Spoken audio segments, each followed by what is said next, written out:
Komisi Pemberantasan Korupsi menggeledah rumah salah satu tersangka kasus dugaan suap dan gratifikasi yang menjerat Wakil Menteri Hukum dan HAM Edward Omar Syarif Hiarie.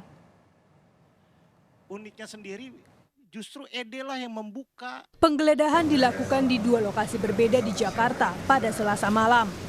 Kepala Bagian Pemberitaan KPK Ali Fikri bilang, dari penggeledahan, penyidik menemukan beberapa dokumen yang akan disita sebagai barang bukti.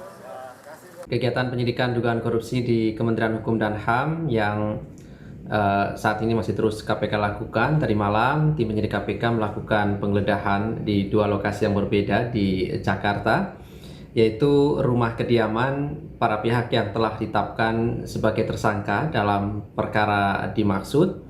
Dan dari penggeledahan ini diperoleh beberapa dokumen yang segera kami lakukan penyitaan sebagai barang bukti dalam berkas perkara dimaksud. Kami pastikan proses penyidikan perkara ini masih terus dilakukan dan identitas dari para tersangka nantinya kami akan umumkan secara resmi pada saat tim penyidik KPK melakukan upaya paksa penahanan terhadap para tersangka dimaksud. Soal status tersangka wakilnya, Menteri Hukum dan HAM Yasona Laoly meminta semua pihak mengedepankan asas praduga tak bersalah. Menurut Yasona, Edi tetap dapat beraktivitas seperti biasa meski berstatus sebagai tersangka.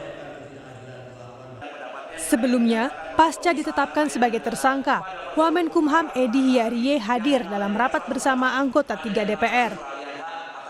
Ia juga sempat terlihat hadir di acara kampus di Yogyakarta. Saya nggak tahu.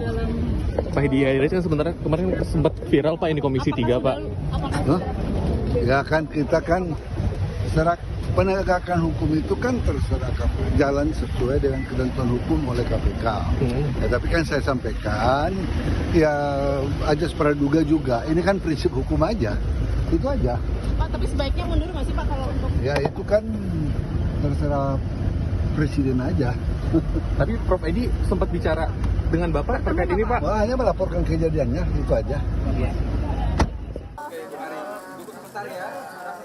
Dugaan korupsi yang menjerat Edi berawal dari laporan Indonesia Police Watch atau IPW terkait dugaan menerima gratifikasi 7 miliar dari pengusaha berinisial HH pada 14 Maret 2023. HH juga merupakan klien yang meminta konsultasi hukum pada Edi. Selain Edi sebagai tersangka penerima suap, KPK juga menetapkan 3 orang lain sebagai tersangka pemberi suap. Tim Liputan Kompas TV.